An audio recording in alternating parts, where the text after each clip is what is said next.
TokuCast. Eu venci! Eu jamais vi um ninja assim. Os habitantes do mês estão de olho na Terra. Venha me enfrentar! Já estou enfrentando. Será muito fácil acabar com você. Ouça bem, Jaspion. Você tem a missão de defender a paz deste universo.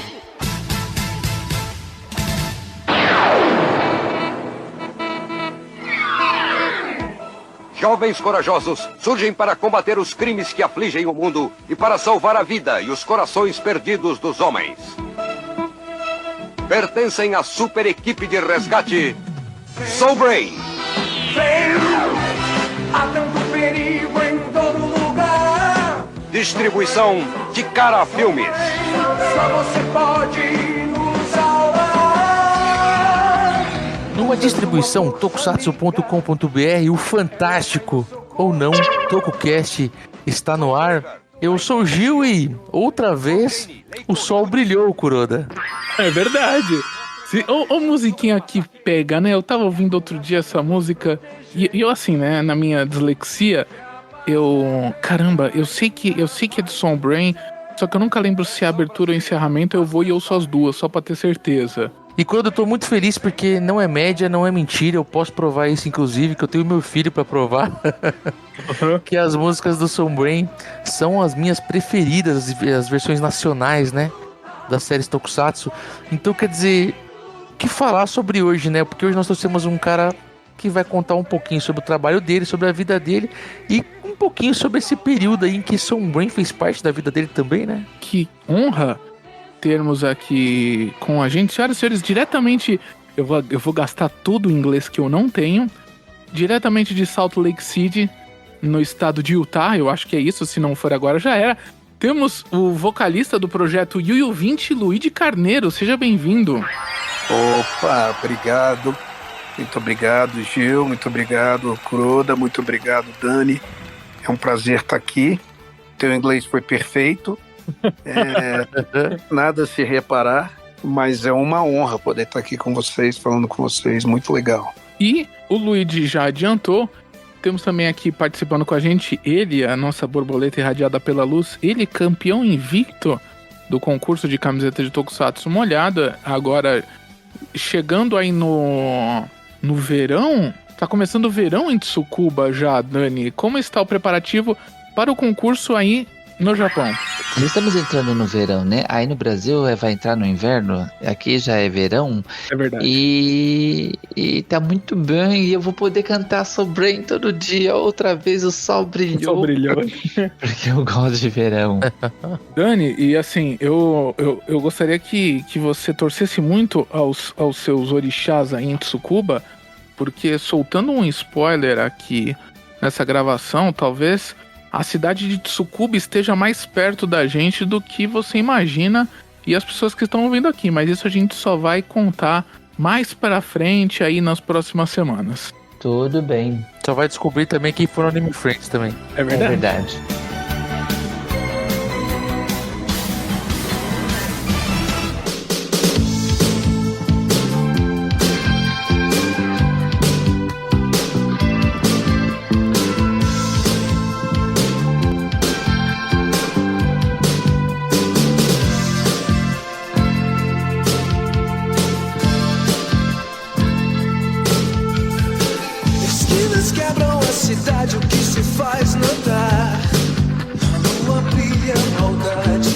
E antes da gente entrar nesse, assim ó, eu amo o Yu Hakusho, gente, mas pra mim o prato principal no TokuCast é óbvio que é a fase Soul Brain, né?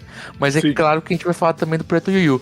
Mas antes de começar tudo isso, eu acho que a gente pode perguntar pro Luigi como é que começou essa vida de cantor dele, né? Como é que ele... o comecinho de tudo, né, cara? Sim, acho que daí... Vamos lá, Luigi. Mamãe e papai já eram da música? Conta aí. Olha, o meu pai, ele cantou ópera por bastante tempo, né? A família do meu pai toda tem uma veia musical. A mãe do meu pai era flautista numa filarmônica lá em Minas Gerais, né? Perto de Juiz de Fora. A tia do meu pai era regente e maestrina de uma outra filarmônica próxima a Belo Horizonte. E o meu pai e o meu tio, eles cresceram cantando ópera e ouvindo ópera. O meu tio chegou a morar nos Estados Unidos nos anos 60 como um dos baixos do cantor, né, de voz baixa, né, do Corpo de Ópera de São Francisco, nos anos 60.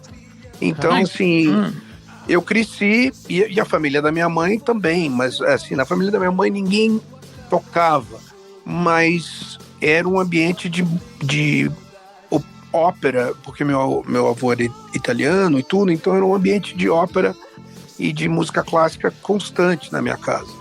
Então, assim, eu cresci ouvindo meu pai e meu tio discutindo, meu tio indo para jantar, e aí eles iam para a sala, ligavam, botavam lá os discos, essa aí é aquela gravação da concerto de piano de Mozart, que foi que eles fizeram em Viena, em 73, e não sei o quê. Então, assim, era sempre um ambiente musical. E eu, obviamente, não tive como escapar, né? Porque e era uma coisa que me chamava muita atenção. E aí, em um determinado momento, o meu pai falou, eu quero te mostrar Ele sempre mostrava ópera, e ele fazia fita cassete para mim, com as aberturas, né? Que ele falou, a maneira mais fácil de te introduzir para a ópera é eu gravar todas as aberturas, né, das óperas mais importantes, no caso Mozart e Verdi, do que mostrar a ópera inteira, porque pode ser uma coisa meio maçante para uma criança de 8, 9 anos, né? E ele gravava para mim a abertura do Barbeiro de Sevilha, a abertura do Fígaro. Então eram partes que não eram cantadas, eram só a introdução da música, né?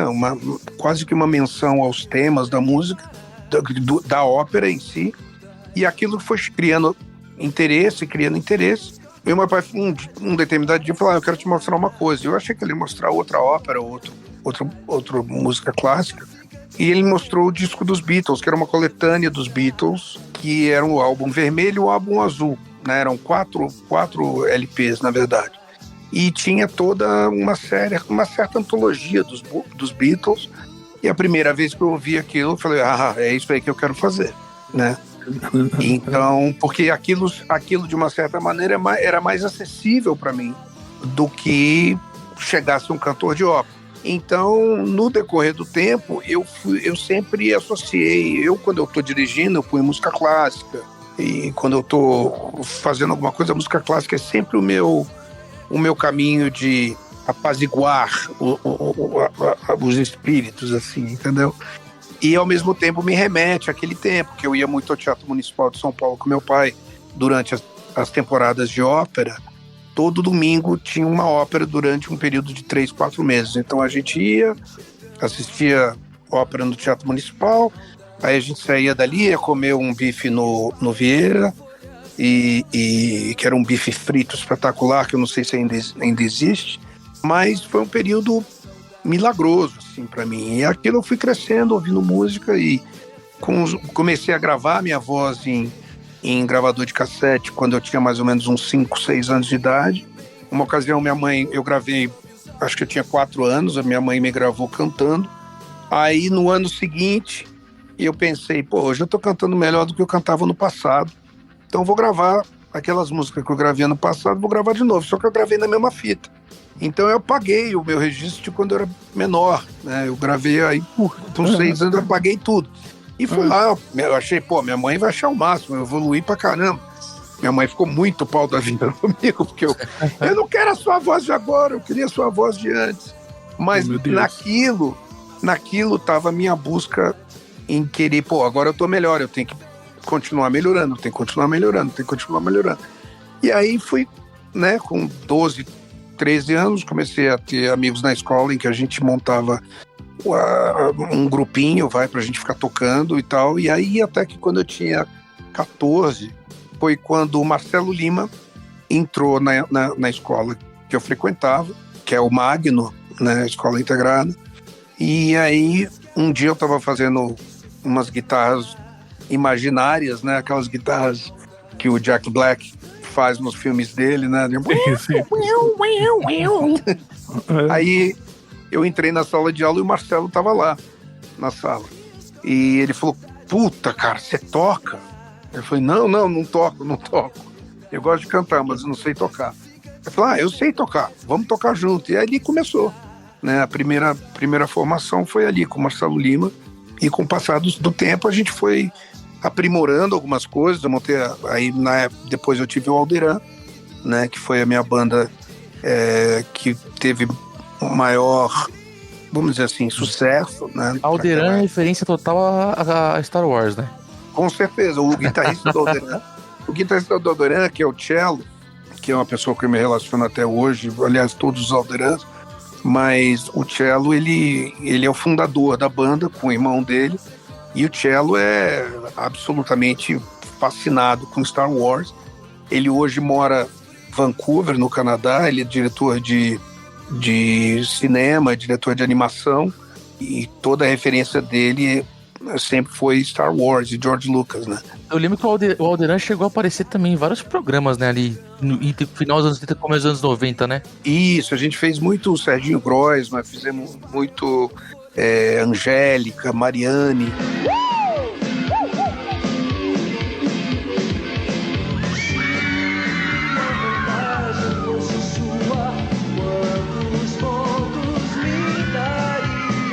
Milkshake, né? O Milkshake, fizemos Mara Maravilha, só não fizemos Xuxa.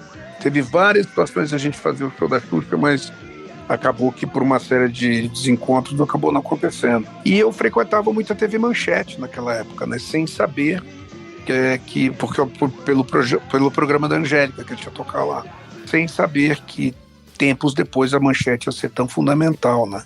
No desenvolvimento do projeto do Yu Yu Hakusho, e que isso, né, através do Eduardo Miranda, que foi o cara que trouxe o Yu Yu Hakusho para o Brasil, aquilo se espalhou de uma maneira impressionante, né? E o Alderan era um pop rock da época, é isso? Isso, o Alderan foi produzido pelo Luiz Schiavon. Olha, o tecladista do RPM. Eu lembro que ele foi assistir a gente tocando, eu não acreditei. Naquele dia a gente ia fazer um disco a gente foi fazer uma apresentação para ele, né? Pro Luiz Schiavon. Eu não sei quem que falou, eu conheço o Schiavon, ele pode vir aí e tal, e eu assisti vocês. E apareceu o Luiz Schiavon na casa do Cello e do Júnior. Ele chegou com um Pontiac, um Pontiac, né? Não sei como é que falava, mas era um conversível maravilhoso, assim. A gente caiu o queixo, né, quando ele chegou, porque todo mundo no Alderan gosta de carro. E aí foi incrível, assim, ele chegando, ele ouviu a gente tocar, e tinha uma galera também, a gente convidou, a gente fez uma festa, né?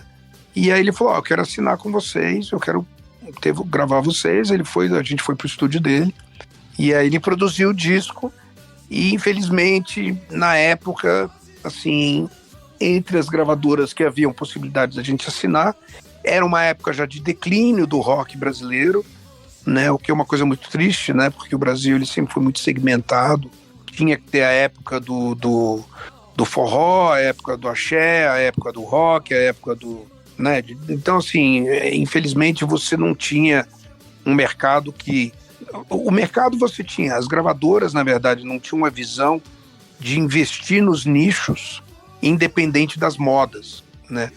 Então, a gente já estava chegando naquele finzinho ali, que era 89, mais ou menos, que era a época que estavam surgindo os grupos tipo Polegar. Sim, né? As boy bands. As boy bands, né? Que era uma resposta aos New Kids on the Block, aquelas coisas todas.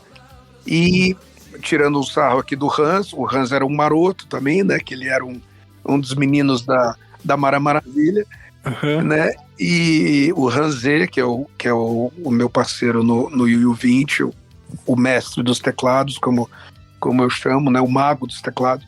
E aí o Alderan assinou com essa gravadora, né, porque as vacas já estavam meio magras. E essa gravadora, na verdade, a gente acabou tendo né, claro, você está assinando um contrato com uma gravadora, não tem nada igual, os caras vão lançar teu disco. Poxa, prensaram, acho que 7.000 cópias, e começamos a tocar em tudo quanto é lugar, né? A gente fazendo Angélica, você imagina, naquela época, você fazendo programas de TV com uma certa assiduidade, a demanda pelo disco era enorme. Então, as 7.000 cópias sumiram em vendas super rápido.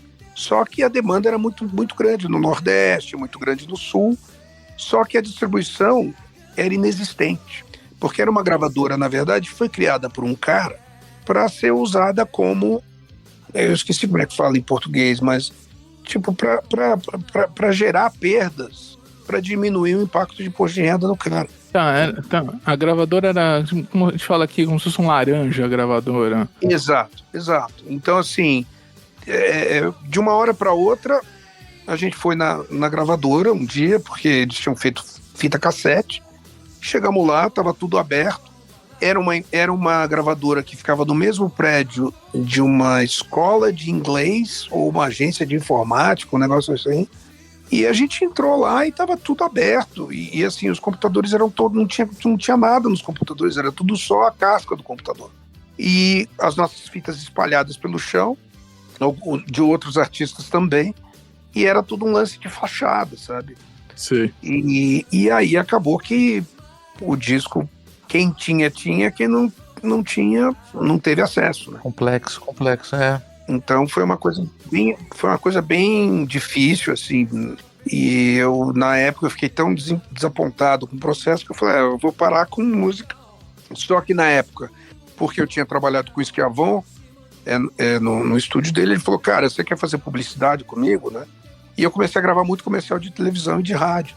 E aí, de 91, que é quando o Alderan meio que se dissolveu, até 2000, quando eu mudei para os Estados Unidos, eu cheguei a gravar 320 e poucos comerciais de rádio e TV no Brasil. E eu finalmente comecei a fazer dinheiro com música. Caraca, e você lembra de algum comercial que tenha... Sim, vários. Eu fiz muito... Eu fiz um da Kibon, que tocou muito, né? Que era... como é que é? É tempo de tomar suco de fruta no palito da Kibon. Né? E fiz Carrefour também, que era uma campanha que era Carrefour, tudo bem, você quer espaço, ela quer calor humano. Então teve muita coisa, fiz Coca-Cola, fiz Fiat. O da Fiat eu acho que até sei qual que é o do Tempra. E os do Tempra, exatamente. O do Tempra, inclusive, a gente levou um ferro, porque ficou tão igual que o YouTube não achou graça nenhuma com o negócio e mandou tirar, entendeu? E porque na época as coisas não eram como são hoje, né?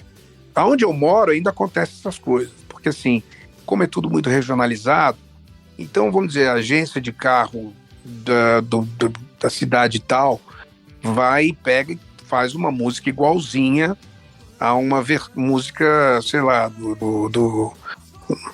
sei lá, de qualquer artista que seja Adele, por exemplo, pega e faz um lance que aí, putz, você fala, igualzinho a Adele.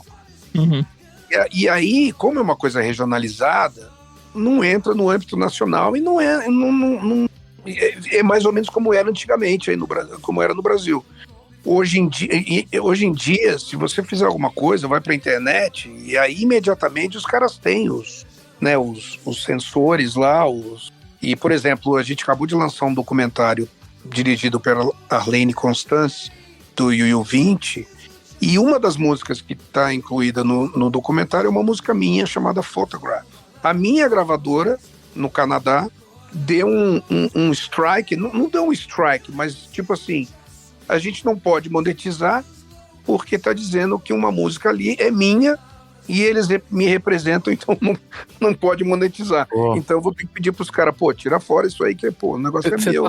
Você tá tomando um strike de um documentário seu com uma música sua? Exato, não dá, né? Não faz isso, né? Das noites mais, as vozes internas vão se calar, vivendo em você, tudo que eu sei é o que... Deixa eu te perguntar, como é que você você saiu de uma banda que tava buscando teu espaço ali no cenário nacional, aí você parte pra fazer vocal de jingle, né, de músicas de comercial e tal, e aí você vai parar em músicas de programa infantil, né, porque o Soul Brain, por exemplo, ele passa no Brasil primeiro em 95, não foi? Soul Brain no Brasil, na Manchete, foi em 95. 95, né, e o Yu Hakusho 97. Vai, antes da gente chegar no Yu Hakusho, que eu acho que é o pro prato principal, cara, porque é uma obra-prima da versão nacional. Daqui a pouco a gente fala mais disso. Mas como é que chegou pra você, tipo, o convite, ó, tem aqui um trampo pra fazer, pra gravar música de um seriado, ou se você fez algum outro, sei lá, algum outro programa infantil antes, algum desenho, alguma coisa que a gente não saiba? É uma coisa muito interessante. De uma certa forma ou de outra, o Luiz Schiavon, que hoje, assim, infelizmente, ele está passando por alguns problemas de saúde, mas é uma pessoa que ele é uma peça muito fundamental no processo todo, tanto do Yu 20 quanto na minha formação como músico também. Primeiro, pelo lançamento por ter acreditado nas músicas que a gente tinha feito. De outra forma, quando ele estava com uma briga feia com o Paulo Ricardo, na época do RPM, ele queria que eu fosse o vocalista do RPM por um tempo. Então, hoje em dia tem o Dio Palone, né? Mas naquela época ele falou, pô, bicho, vem cantar comigo, tal, não sei o quê. E por uma série de coisas, na época tinham problemas legais por causa de quem era detentor do nome, entendeu? Assim, mas eu cheguei a fazer bastante show com o Luiz, na época que a gente juntava a banda que ele tinha com os Foi uma fase que o Paulo cantou, que tava cantando solo também, não era? Ele ainda faz, né? Na verdade. Né? Isso.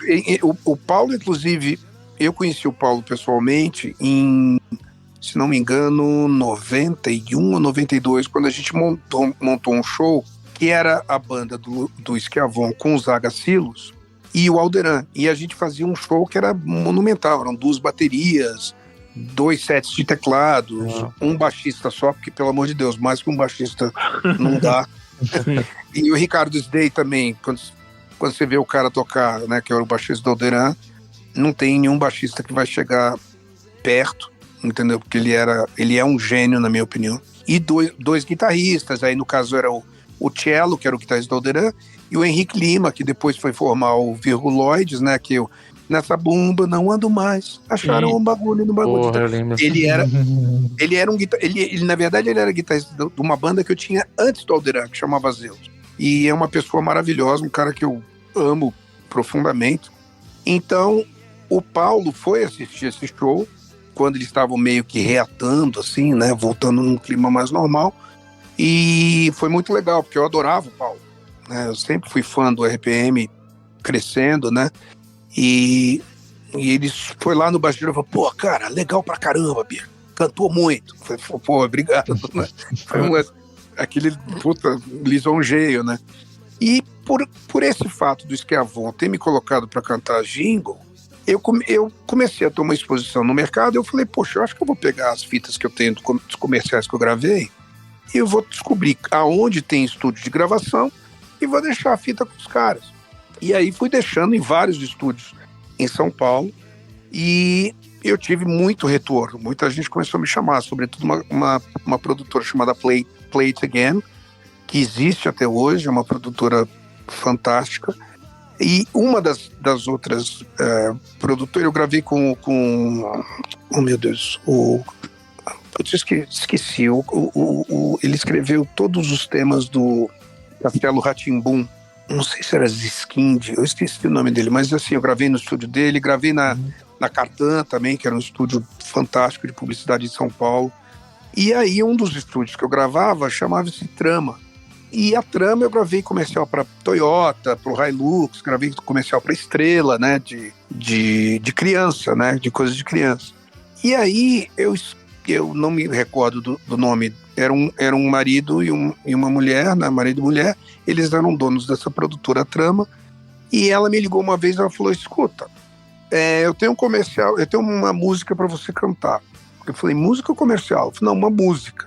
Aliás, são 2. Eu falei, tá bom. Ela falou, você estaria de boa de cantar um desenho de super-heróis? Ela falou, um desenho de super-heróis japonês. Aí eu falei, putz, que legal, com certeza, né? Porque eu cresci assistindo Speed Racer, Ultra Seven, Ultraman, Godzilla, né? E a minha paixão pelo Ayrton Senna e a paixão do meu pai pela cultura japonesa também, eu sempre tive uma ligação muito grande com o Japão, ainda que eu nunca tivesse ido ao Japão. Então qualquer coisa japonesa eu topava, entendeu?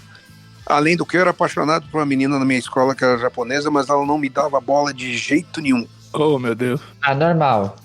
Patrícia Nakamura nunca deu bola pra mim. Beijo pra você, Patrícia. Beijo. Eu fui lá pra ver como é que era, tal. Cheguei de manhã, ela falou, tá aqui, são 2 músicas. Tá aqui a letra da primeira e a letra da segunda. Aí eu olhei a letra, a princípio eu não curti a letra, entendeu? Eu falei, pô, dá pra fazer mais legal isso aí, né? Mas tudo bem. Como é que é a melodia e tal? E aí ela começou a me mostrar, ela mostrou a referência original. Você chegou a ouvir o original das duas? Original. Ouvi, das duas. E por algum motivo, a primeira me deu aquela sensação de que tinha que ser uma coisa muito heróica, sabe? Que a voz não podia ser uma voz que a gente chama de branca, que é uma voz que é vem, tinha que ser mais uma coisa vem, sabe? Uma coisa mais operística. Mais emoção, né? Mais força. Mas uma voz mais impostada, né? Eu gravei, ouvindo ali de primeira, deve ter levado mais ou menos uns 30 minutos entre o aprendizado da música e a gravação. E aí ela falou, agora vamos fazer a segunda. E a segunda, por algum motivo, ela era bem mais poética, assim, bem mais, né? Sim, ela é. E eu falei, pô, essa música tem que ser meio quase que com um sorriso, né? e aí eu fiz de uma maneira mais tranquila, né? Outra vez o sol brilhou, né? E eu adorei as músicas.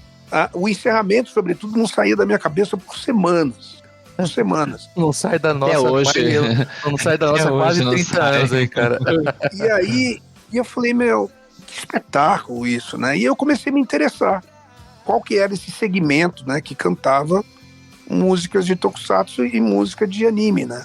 E por coincidência, eu também, como eu falei antes, eu já gravava publicidade com o Schiavon há muito tempo, e aí conheci o Hans, que era engenheiro de som do Schiavon e músico do Schiavon, e um dia o Hans me ligou e falei, ei, tem um negócio aqui pra você cantar, meu. Aliás, não é só cantar. Eu falei assim, tudo bem, mas do que é? Ele falou assim, é um anime japonês. Eu falei, puta, eu tava louco pra cantar isso. Uhum. E eu acho, é um lance meio doido, eu não sei se eu sonhei isso ou se realmente aconteceu. Mas eu acho que eu gravei uma vez, perto da estação Ana Rosa, algum outro, eu não sei se foi tokusatsu, se foi um anime, abertura de alguma coisa, só que eu não lembro se foi aprovada, eu não lembro se foi ao ar, mas é uma coisa que eu tá no meu subconsciente, assim, que eu gravei outra coisa que eu não sei o que foi, entendeu? Ninguém nunca também te falou, acho que é sua voz em tal lugar. Teve gente que já me falou, é você que tá cantando isso aqui, eu fui lá ouvir e falei, não sou eu. Teve gente que me perguntou, você fez o Mas você lembra como é que era? Não lembro nada. Foi numa casa enorme, que estava vazia, por isso que eu não sei se foi um sonho, mas eu lembro claramente de estar saindo assim, final de tarde, e indo pegar meu carro no estacionamento e indo embora para casa. Mas eu não lembro o que foi. Eu gravava tanto comercial naquela época que eu não... Mas eu tenho certeza que era... Eu tinha certeza que era alguma coisa relacionada com anime ou com tokusatsu. Uma coisa que eu até te perguntar, porque quando eu te vi cantando Soul Brain no Anime Friends, eu ia perguntar se foi você que fez parte da trilha dos Changeman nacional, que a sua voz também lembra muito. Que eu saiba, não. Acho que talvez seja. Eu não sei, talvez seja esse dia aí que tá no meu subconsciente, não sei, mas assim. Não, o Changeman foi até, antes até de você começar, pela data que você passou, até antes de você começar a trabalhar com comercial até. Então. Porque o Changeman história aqui 88, então já é um pouco antes, né? E a trilha foi em 90. Dos Changeman. Você. Porque, como eu tava comentando agora há pouco, Sombrin foi em 95. Yu Yu foi em 97. Nesse intervalo aí, não te chamaram pra mais nada? Foi só do Sombrin pro Yu Hakusho mesmo? Sim, não me chamaram pra mais nada. Foi quando o Hans, né, porque eu já era meio prata da casa lá do estúdio do Schiavon, o Hans falou, você quer gravar uns negócios? E aí eu ouvi, eu falei, mas peraí, é uma mulher que tá cantando. Aí ele falou, meu, tudo bem, o herói é homem na história. Aí eu falei, talvez faça mais sentido, né? E aí a gente mandou, né? A gente fez as guias e mandamos pra Ticara, mandaram pro Japão, os caras falaram, beleza, tá ótimo. Ou seja, o Schiavone voltou mais uma vez dentro da cena, porque foi ele que foi através do estúdio dele, né? Porque eu acho que o processo começou no Rio de Janeiro com o Eduardo Miranda, né? Que trouxe o Yu pra Manchete.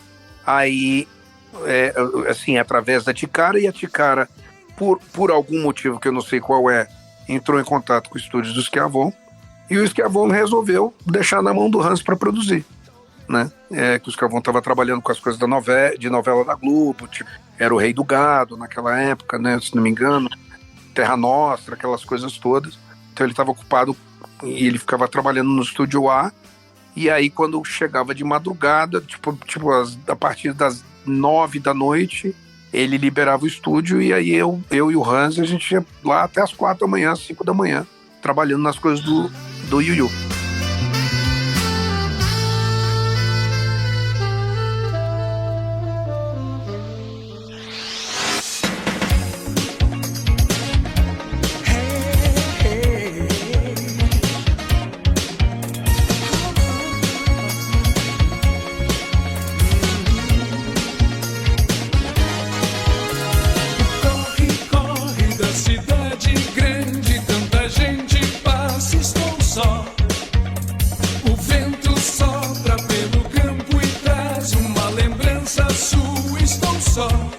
Já nem sei dizer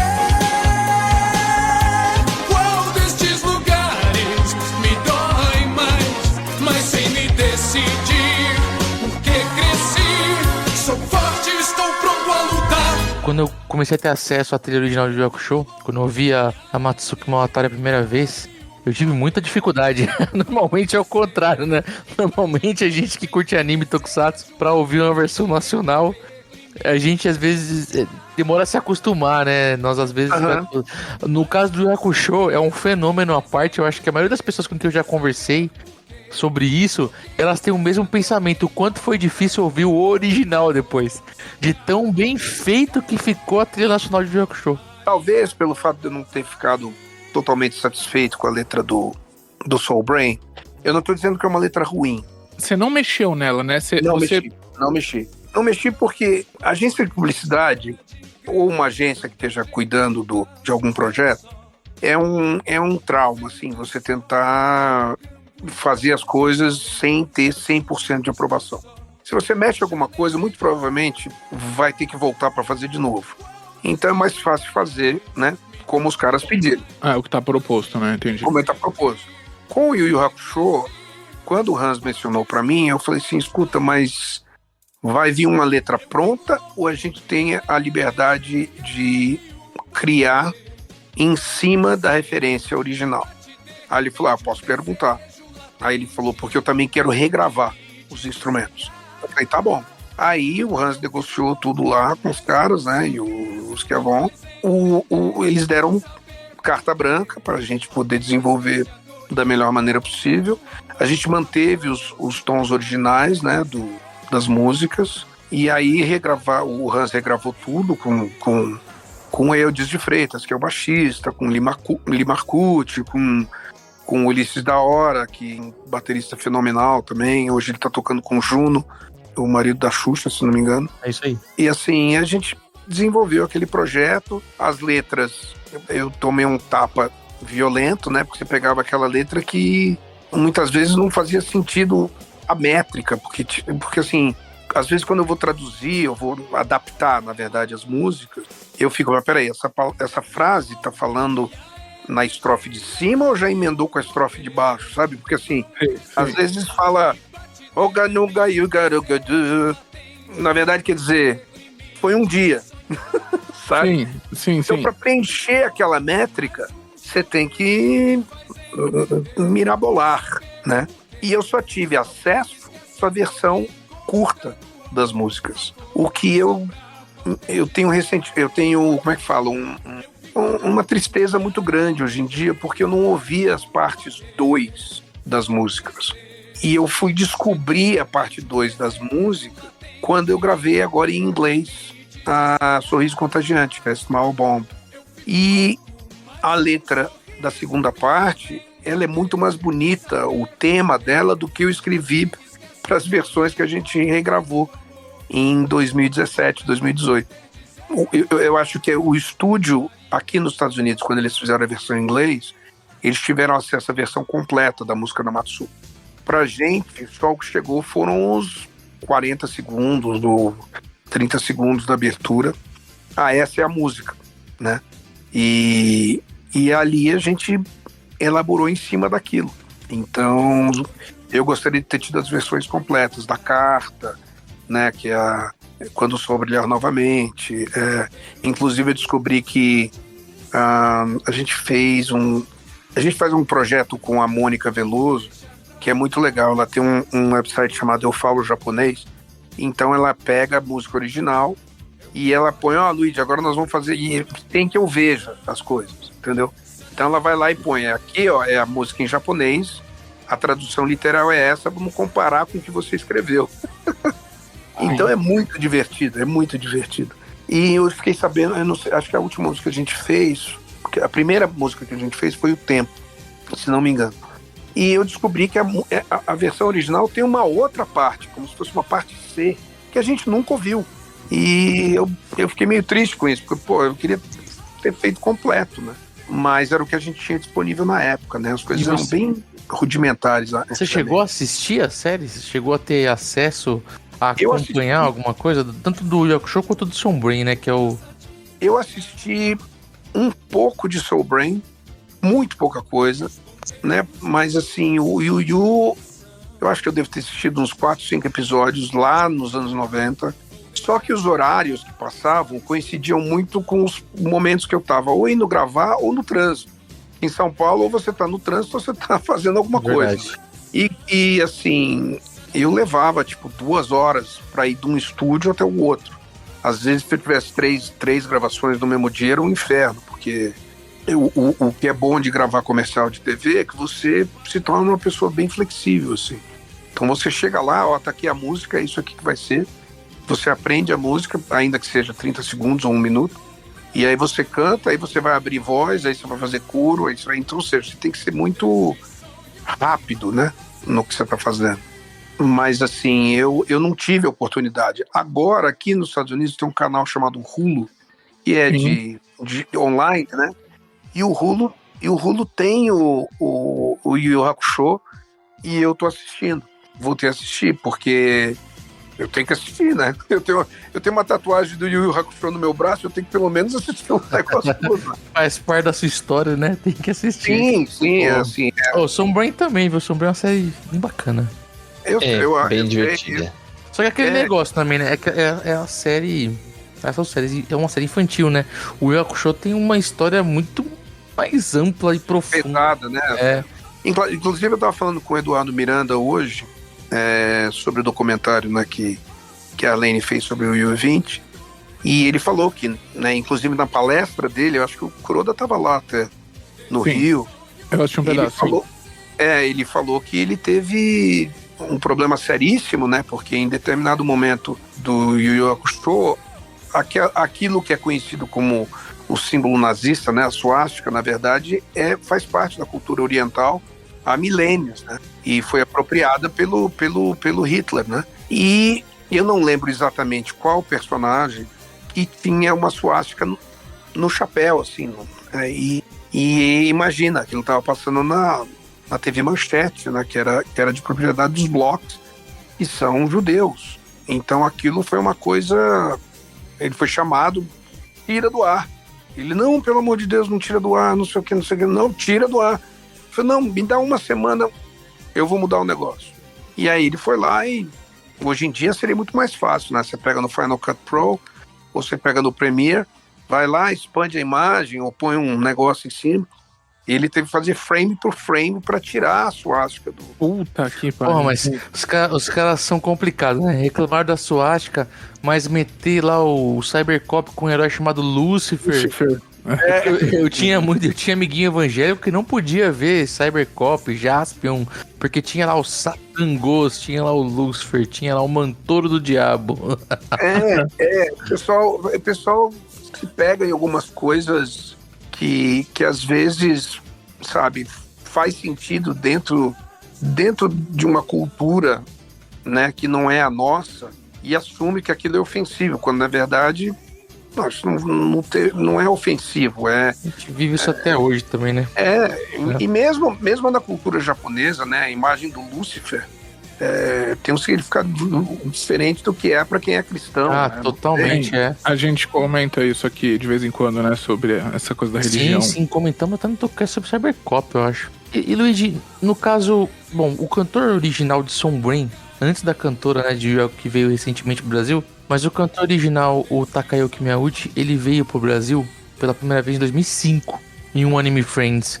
Na época, chegaram a te procurar por alguma coisa ou nada, assim? Porque, o Takayuki, ele veio em 2005, aí ele veio em 2000, não sei se ele veio em 2007, em 2007 eu sei que ele vem, em 2008, ele vem vários anos aí pro Brasil. Ele veio em 2008, depois de 2008. 2007 também ele veio também, porque ele foi pro Sana em Fortaleza. Ah, sim. Com o Kushida. São Paulo, ele veio só 2008, depois só 2010. Eu fui com ele em 2010 pra Brasília. Esse aqui deu um grande rolezão aqui. Não chegaram a te procurar pra nada? Pra fazer um dueto? Não. Com o original? Não. Que pena, hein, cara? Na verdade, eu acho que o que aconteceu foi uma coisa muito interessante, porque eu mudei do Brasil pra cá. Assim, quando eu mudei pra cá, eu ligava pra tentar agendar coisas pra mim, né? Pra tentar arranjar estúdio pra gravar, fazer o mesmo que eu fiz no Brasil, só que aqui. Eu ligava e eu falava, olha, como é que você chama? Aí eu falava, Luiz Henrique. E aí todo mundo falava, ok. Dá pra você falar que eu liguei? Dá. Aí tudo bem. Ninguém me ligava de volta. E aí, como é que você chama? Luiz. Ninguém me ligava de volta. Eu falei, cara, que coisa, né? E aí você começa a saber que, obviamente, o americano ele tem muita discriminação. Né? Por mais leve que seja ou mais pesada que seja, eu moro aqui há 22 anos, eu sou cidadão americano. Você já tem? Eu tenho a cidadania, Uhum. Mas eu nunca vou ser visto como um americano. Primeiro porque não pareço, né? O que é uma coisa muito interessante. Por exemplo, se você olhar, eu estava vendo uns documentários ingleses. O inglês, ele não tem uma aparência específica, né? É tão miscigenado que, sabe, todo mundo parece com todo mundo. Aonde eu moro, sobretudo, é uma área, inclusive, a minha filha faz performances, né, de escola, ou então ela está num grupo de cinematografia, que ela está participando de alguns filmes e curtas e tudo mais, e a gente brinca, né? Ela fez uma performance aí no sábado, e aí eu falei, Gabi, sabe aquela menina loira que estava do lado da menina loira? Abaixo da menina loira, perto da menina loira, entendeu? Então, assim, onde eu moro... E a sua esposa é loira. A minha mulher é loira. Então, assim, aqui eu me diferencio muito, né? Se eu estiver na Califórnia, ninguém presta atenção. Nova York, ninguém presta atenção. Mas aqui eu me diferencio, assim, pelo bem ou pelo mal. E naquela época, nos anos 2001, 2002, eu senti que havia uma rejeição toda vez que eu ligava. E outra, né? Toda vez que alguém me ligava, eu falava, Buenos dias, senhor Luiz. Aí eu falava, não falo espanhol. Eu não hablo Desculpa. Desculpa. Oh, I'm sorry. Is English okay? Yeah, English is okay. Aí eu peguei e falei, todo mundo tem nome artístico, né? E eu preciso de um nome marcante. A minha vida inteira, porque eu sou, né, a família da minha mãe, sobretudo, é totalmente italiana. Os meus tios sempre me chamavam de Luigi Papinelli, Luigi Caruso, qualquer coisa assim. Aí eu falei, na época, eu não lembro quem que falou pra mim, você não começa a chamar de Lewis. Eu falei, é muito nojento, né? Porque eu não tenho nada a ver com Lewis. Eu não tenho nada a ver com nada anglo, mas eu tenho uma herança italiana. Então, vamos botar Luigi. Aí, quando eu ligava nos estúdios, eu comecei, não sei o que, meu nome é Luigi. Luigi, cadê o Mário? Então ficou uma lembrança muito boa para todo mundo. E aí eu passei só a usar, tanto que quando eu me naturalizei americano, eu ainda tenho a cidadania brasileira, mas quando eu me naturalizei americano, eu passei meu nome, na minha naturalização, é Luigi, né? E aquilo ficou mais fácil para eu me vender como como artista, entendeu? Porque, italiano é chique, entendeu? Brasileiro é chique, mas o problema é que a maioria das pessoas... Meu pai chama José Luiz, tá? E ele vem lutando há quase 30 anos para ser chamado de José Luiz. Não tem jeito. Os caras só falam José Luiz, aí ele... José Luiz. José. Aí não tem jeito. A única pessoa que chama meu pai de José é a minha mulher. Ela fala, José!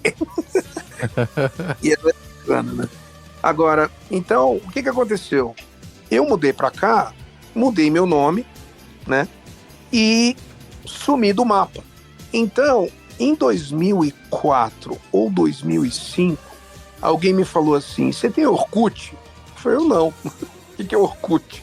Aí falou, é uma rede social, tal, não sei o quê. Meu, vocês têm um monte de seguidores que são fãs do Yu Yu Hakusho. Eu falei, é sério isso? Aí eu fui ver e tinha lá 5, 10 mil seguidores, uma coisa assim, era um negócio incrível. E eu não fazia a menor ideia. Tanto que, acho que em 2016 ou 2017, eu vi um post no YouTube da música Sorriso Contagiante, e o pessoal comentando, nossa, tinham milhares de views e tudo mais. E eu peguei e escrevi, né? Falou, pessoal, tudo bem? Eu queria falar para vocês que eu sou o cantor dessa música e tal, e a gente está lançando um projeto novo, chama Yu Yu 20, eu, o Hans, que é o tecladista original, segue lá. Aí foi muito engraçado, porque um monte de gente, se liga, esse cara é charlatão, cara. Se liga, esse cara é uma mentira. Isso aí tá... Mas foi o preço que eu paguei porque eu tinha mudado meu nome, entendeu? Então muita gente fala, não, Luiz de Carneiro nada, quem cantava era Luiz Henrique, entendeu?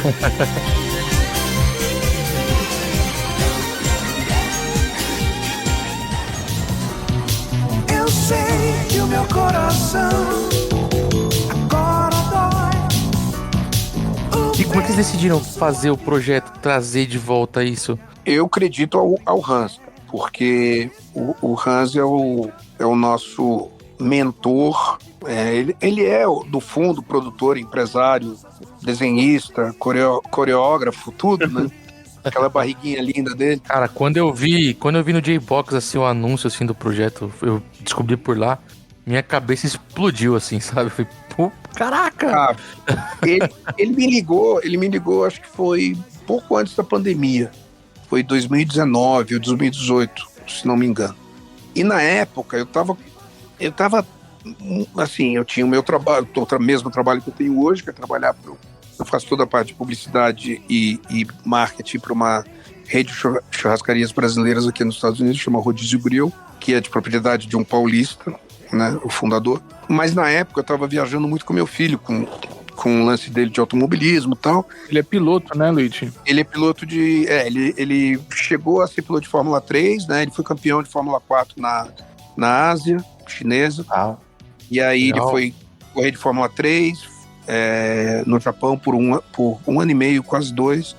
Aí ele passou a pilotar Lamborghini, Super Troféu, com aquela Lamborghini grandona. Aí em 2019 ele foi correr na Ásia de novo, de Fórmula Renault, na Malásia, na China e na Coreia. Então eu tava viajando muito, era tipo a cada 2 semanas eu tava indo pra lá, né? E o Hans, cara, vamos gravar de novo. Eu falei, não, vamos. E eu fiquei adiando. Aí aconteceu a pandemia. Aliás, não, eu fiquei adiando em 2018. Aí em 2019 eu falei, Hans, eu vou pegar esse negócio e vamos fazer. Aí, porque o Bruno naquela época, que é o meu filho, ele já estava mais encaminhado, ele já sabia mais como se virar no mercado e tudo mais. E eu tirei o ano e falei, eu vou dedicar para minha música. Lancei o meu disco, né, através desse selo canadense, que eu me arrependo até hoje, que eu podia ter feito tudo sozinho, não precisava depender dos caras. E aí o Hans me mandava as bases e eu comecei a gravar, né? Gravei, acho que a primeira foi O Tempo e, se não me engano, a segunda foi Sayonara Bye Bye. Aí o Bruno Sicarelli, que é o nosso assessor para todos os assuntos, que hoje em dia está morando na Inglaterra. Ele está morando lá? Ele foi para a Europa para tirar a cidadania italiana dele. Ah, entendi. E acabou que ele tá em Londres agora. Outro dia tirou uma foto com o Bono e com o Ed, né, do YouTube. Aí eu falei, pô, agora ferrou, né, bicho? Agora, antes você ia na praia comigo, né, no Rio de Janeiro, ia lá na praia comigo. Agora tu é amigo do Bono, vai querer falar comigo, não quer nem saber de mim mais. E o U20, sai fora, U20, eu quero o U2, né? Ele chegou pra mim uma vez, eu só conheci ele através do Instagram naquela época. Aí ele falou, posso fazer uma sugestão? Eu falei, claro que sim. Ele falou, poxa, como fã, meu sonho sempre foi ouvir as versões completas dessas músicas. Será que você não poderia gravar e fazer letras novas para essas versões? Eu posso te perguntar, desculpa, Thelpe, a letra de Soul Brain, isso aconteceu também? Não. Não. A letra de Soul Brain foi, você disse que já recebeu, né? Você sabia quem tinha escrito a letra ou só te entregaram? Não, só me entregaram. Foi uma coisa assim de sei lá, última hora, sabe? E eu imagino também, tudo que acontece em televisão, em cinema, quer dizer, cinema nem tanto, mas em televisão é tudo assim, eu preciso de um negócio. Pra quando? Pra hoje, sabe? Então, muito provavelmente, o projeto entrou em andamento. Quem é que fala japonês? Eu falo japonês. Ok, tá aqui. Traduz isso aí, entendeu? E a pessoa faz o melhor que ela pode. Eu, de uma forma muito desconfortável, a gente regravou a Sorriso Contagiante em inglês, né, a Smile Bomb. E aí eu falei com o Hans, Hans, a minha filha tá cantando pra cacete. Será que a gente podia botar ela nessa música? Aí ele falou, claro, põe ela pra cantar. Eu falei, Gabi, tá aqui, ouve essa música. Aí eu passei pra ela a versão original, que foi pra TV aqui, cantada por uma cantora chamada Sarah White, que ninguém sabe quem ela é, não existe uma foto dela. Eu pesquisei pra tudo quanto é lado pra tentar. Na verdade, eu queria uma permissão, entendeu? Apesar de eu saber que... Eu não sei quem foi que me falou, faz a versão aí, todo mundo faz versão de tudo. Eu falei, sei, mas eu tenho um compromisso muito grande com direitos autorais. Então eu falei, eu tenho que achar essas pessoas. E aí não achei ninguém, achei o cara que escreveu, se não me engano, que fez a letra em inglês. E aí eu falei, Gabi, tá aqui a música, a Gabi é minha filha, né? Eu falei, tá aqui, aprende pra gente cantar. Aí eu falei, tá bom. Ela falou, tá bom. Aí... 3 dias depois, eu falei, Gabi, dá pra gente gravar amanhã? Ela falou, dá. Aí, eu cheguei pra ela e falei assim, eu acho que eu vou querer mudar um negócio na letra, né? Ela falou, pai, essa letra é muito estranha, parece que escreveram enfiando as palavras pra caber. Eu falei, você percebeu isso também? Ela falou, percebi. E ela né, o inglês é a língua principal dela, né? Ela é a língua que ela nasceu aqui, estudou aqui e tal. O inglês, para mim, é uma língua secundária, apesar de que eu falo inglês o dia inteiro, mas como eu penso em português. Então, para mim, o português é a minha língua mãe. E eu achei a letra estranha. Eu falei, tem umas coisas, eu não lembro exatamente mas tinha uma coisa tipo urgently, sabe? Que eu não uso em letra de música, mas nem a pau, porque... É difícil. I urgently turn around, entendeu? Não dá certo. Fica um negócio muito esquisito, cara. E aí eu comecei a ler a letra, eu falei, tá feio, a maneira que tá colocado isso aqui tá feio. E eu fiquei com vergonha de perguntar pro cara, posso usar 80% da tua letra, mas só adaptar para um inglês mais musical do que tá aqui? Mas eu não tive coragem, cara. Eu fui e fiz, entendeu? Porque, na verdade, a letra toda é estruturada no que ele falou, né? No que ele escreveu, que tem a ver com o que tá falando na letra original, mas ele foi menos poético e mais literal do que eu fui na minha versão em português. E aí o que eu fiz foi algumas coisas soavam estranho, né? E eu mudei, né? E eu tive, quando eu tava com a letra do Soul Brain, porque assim... Como é que a letra em inglês do Soul Brain? Ou em japonês mesmo, é help, help, né? Eu falei, por que tá falando vem, né? É claro que falar socorro, socorro, é meio ridículo, né? Com certeza. Não dá. Então a alternativa vem, funciona melhor, entendeu? Certeza. E aí eu achei inteligentíssimo colocar Soul Brain, porque também aí disse de novo help outra vez. Então, nesse aspecto, eu achei muito bom. Durante o desenvolvimento da letra, que eu acho que poderia ter tido um pouco mais de poesia, entendeu? Eu não sei exatamente descrever como, foi o que eu senti na hora. Por isso que eu falo pra você que o Yu Yu Hakusho, ele é, de novo, né? Uma opinião muito pessoal, claro, mas acho que a maioria deve concordar comigo. Porque nem a trilha de Cavaleiro do Zodíaco, por exemplo, que estourou, assim, sabe?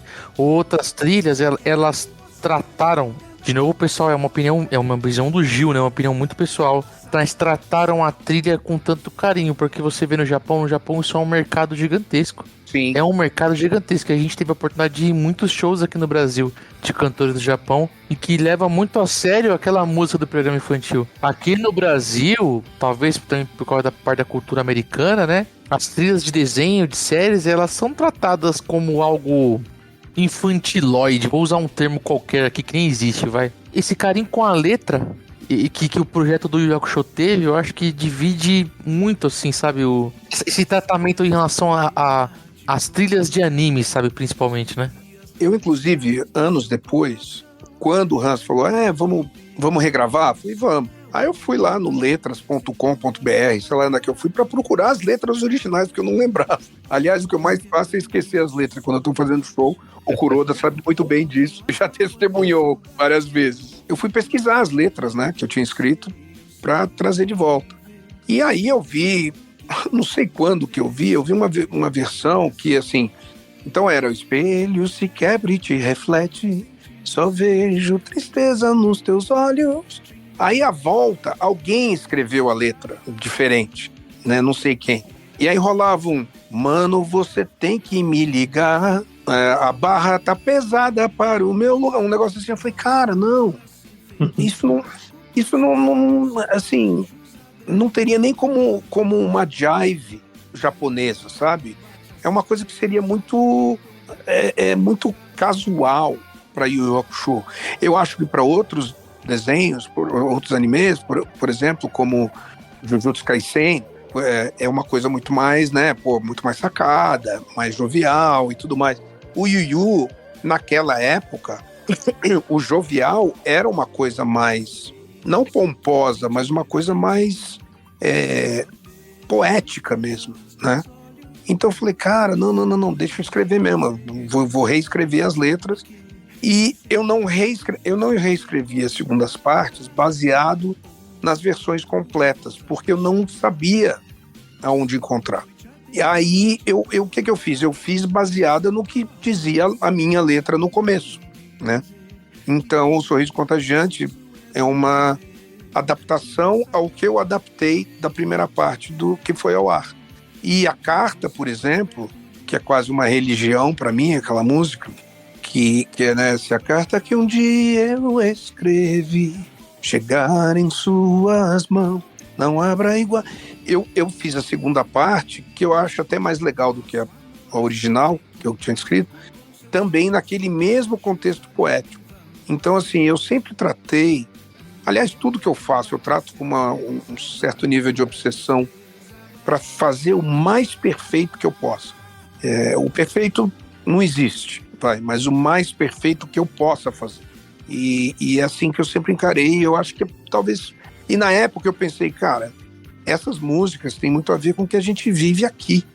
Uhum. Então, o fato do cara estar numa cidade lotada, ou da pessoa estar numa cidade lotada, e sozinho, né, nesse ambiente, mesmo estando cercado por milhões de pessoas, é o que a gente vive em São Paulo, né? É você entrar num metrô, você não vai olhar para ninguém e ficar, opa, tudo bem? Opa, tudo né? Deveria, né?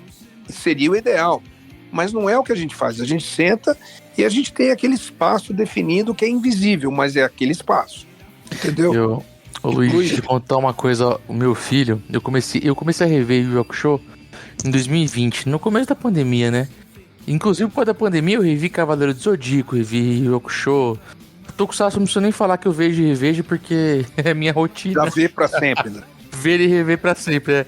Mas, cara, o meu filho, pequenininho, meu filho tá com 9 agora, né? Mas com 6 anos ali, ele ficava cantando no corre-corre da cidade grande. Ele assistiu comigo. Sabe que eu achava que não dava pra ele ver muito desenho. Eu falei, vamos ver, botei pra ver. O negócio do cara era a música. Que legal, meu, que legal.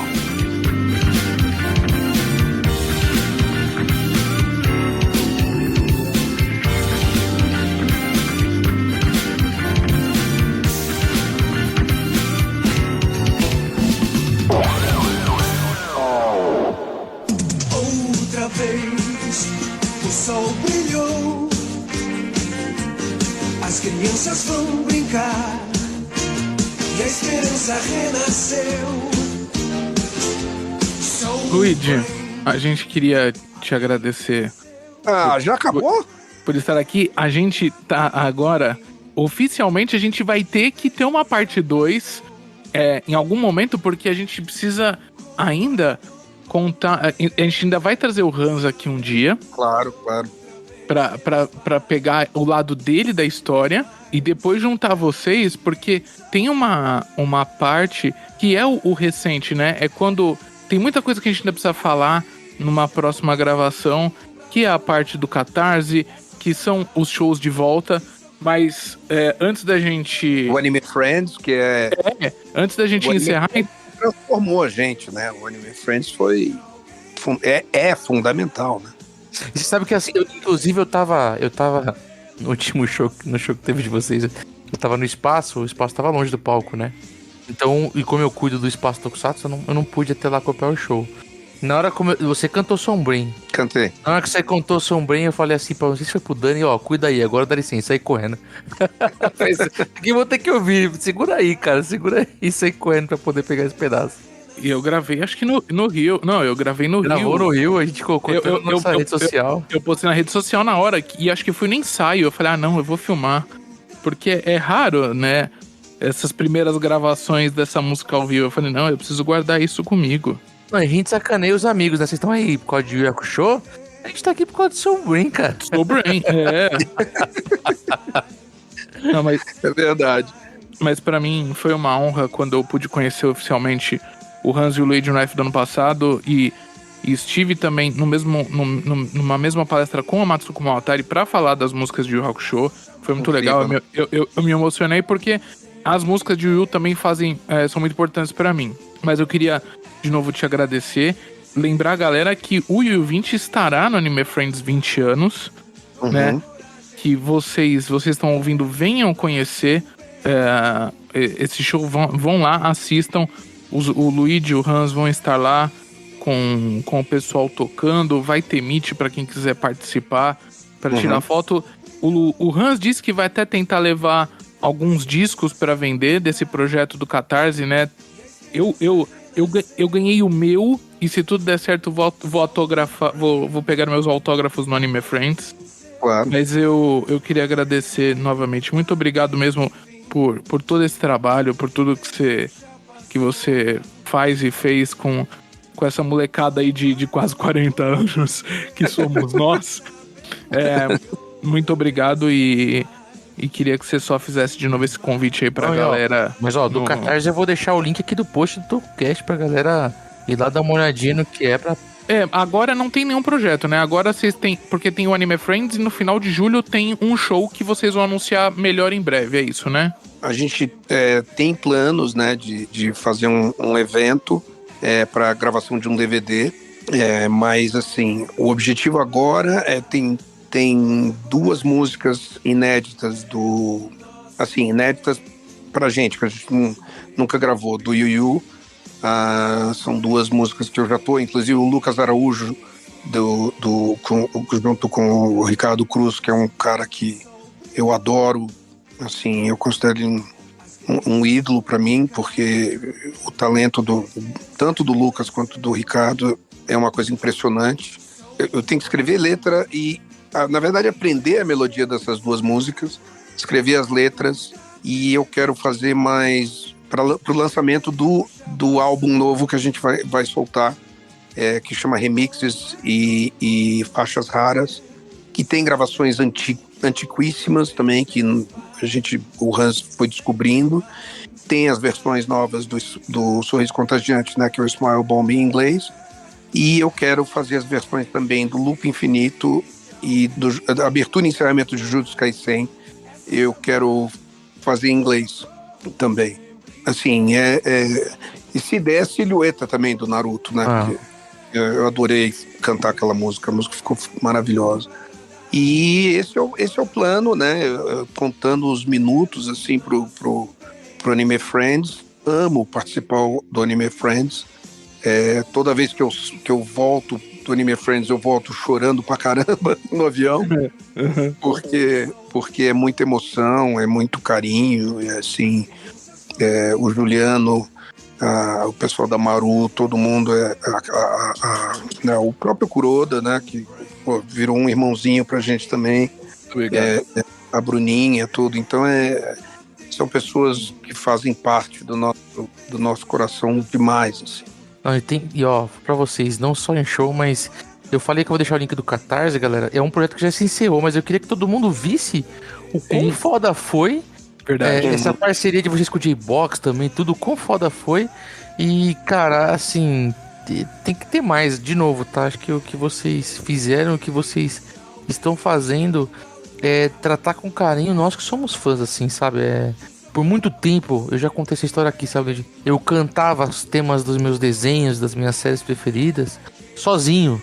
E foi graças ao Anime Friends que eu aprendi a cantar com os meus amigos, sabe? Que é aquele momento que você fala assim, porra, eu não tô sozinho. E até hoje eu tenho esse mesmo sentimento. E agora vocês estão né, com esse projeto do 20, desde que vocês iniciaram e tal, o sentimento meio que foi renovado, sabe? Porque além de cantar em japonês, também tô cantando em português também, junto com meus amigos em show, cara. Isso, para nós que somos fãs, muito mais do que, não só de cultura japonesa, sabe? Mas fãs de um tipo de música que não é muito valorizado no Brasil, não tem preço, assim, sabe? E olha, eu vou te falar, os músicos, eu não quero alongar muito, mas os músicos envolvidos com anime e com tokusatsu são de um nível altíssimo, sabe? Eu assistindo shows, tinha uma galera, o Kai, aquela galera toda, eu falei, meu Deus, os caras cantam pra cacete, bicho, eu não canto nada, saca? Os caras são muito bons.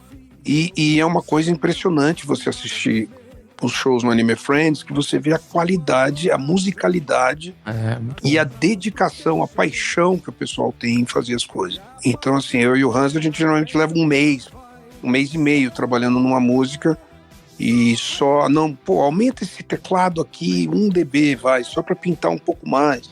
A música do Soul Brain, que a gente regravou, tem um teminha que o Hans gravou no teclado dele, que é espetacular, é uma linha linda, com um timbre lindo. Aí o Ricardo falou assim, na hora que o Ricardo gravou a voz dele, né, ele falou, gente, mas tá faltando botar aquele super equipe, super Soul Brain.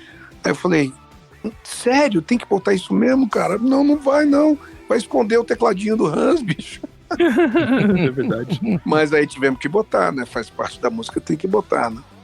Show de bola. Eu acho que é isso aí, né, Kuroda? O Luigi vai fazer um convite aqui pra você voltar, com certeza. Por favor. Inclusive, quando nós fazemos nosso projeto Tococast acústico, pra você vir contar Soul Brain aqui. É verdade. Com certeza. Eu queria saber quem me deu o boné. Provavelmente fui eu no Anime Friends. Que legal. Porque eu acho que eu te dei o boné porque você passou perto lá do nosso espaço. Eu te vi, eu falei, preciso dar um boné pro Luigi, cara. Eu tava até animadaço porque eu ouvi Soul Brain. Só que você tava conversando com o Boni, um amigo nosso lá da Resistência Tokusatsu, não sei se tava... O Boni, do Boni Lopes. E aí eu falei, não, vou dar um boné pro Luigi e corri lá. Que legal. Vou dar um boné pro Hans esse ano também. Eu preciso seguir vocês também no Instagram pra gente manter contato. O Dani, o Kuroda eu já, obviamente, já tenho, mas assim, eu quero muito seguir vocês, porque o trabalho é muito bacana. Não, e vai ter, pra esse Anime Friends, vai ter mais uns mimozinhos que vocês vão ganhar. Oba! Tem coisa nova chegando aí. Esse ano deu uma caprichada aí, porque são 20 anos de Anime Friends, 20 anos de tokusatsu.com.br. Pô, que legal, meu. Deu uma caprichada aí. Então, pra fechar esse papo maravilhoso com o Luigi, Dani, pra quem quiser continuar ouvindo o Tococast, deixa aí pra galera ouvir nas redes sociais, quem está aqui vindo pela primeira vez, às vezes não sabe por onde nos encontrar. Você pode encontrar a gente no Instagram, que é @tokusatsubr, e lá você consegue ver outras no Linktree, que tem um link lá no nosso perfil. E também pode ouvir nosso Tococast no Spotify. E não deixe de colocar 5 estrelas. E novidade, hein? A gente tá começando devagarinho, engatinhando o nosso Quai, nossa página no aplicativo Quai, ou Kawaii agora, como eles chamam. Então também @tokusatsubr lá no Kawaii, com uns videozinhos de Tokusatsu aí pra vocês Pra quem não segue. Eu quero fazer uma pergunta pro Dani. Tá amanhecendo aí? Tá sol ou tá chovendo? Olha, aqui em Tsukuba são 10h30 da manhã. Oh. Tá de boa. Muito bom. Muito bom, muito bom. E Luigi, suas redes sociais, quer deixar pra galera também seguir? Eu duvido muito que os nossos ouvintes já não te sigam. Olha, eu uso mais o Instagram hoje em dia. O Facebook ficou muito chato, né? Ficou muito político. Sim. Muito chato. Então, o meu Instagram acho que é Luigi Carneiro Music, eu acho. @Luigi Carneiro Music. Tem o meu YouTube também, quem quiser seguir também, Luigi Carneiro. Acho que o YouTube é só Luigi Carneiro. E quem puder seguir o Yuyu20 também, né? A gente tá no TikTok agora. Também, só procurar Projeto Yuyu20 ou então Yuyu20, YUU20, que vai ser a placa do meu carro, inclusive. Vou fazer a placa do meu carro. Muito bom, muito bom. Então é isso aí, galera. Muito obrigado por nos ouvirem até aqui. Esperamos que vocês tenham curtido o nosso papo de hoje com o Luigi Carneiro. Um grande abraço, né, Coroday? E fique com o Edinho. Adeus! Outra vez o sol brilhou. Lutar como ninguém luta. O nosso bem vale. Dokumade mo vale. Kakenukeru doku shirei. Sorubunei.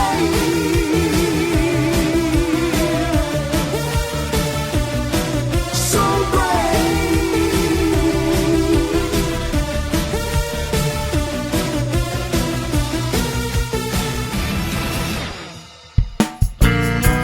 A edição deste podcast é feita por bancodecerebros.com.br.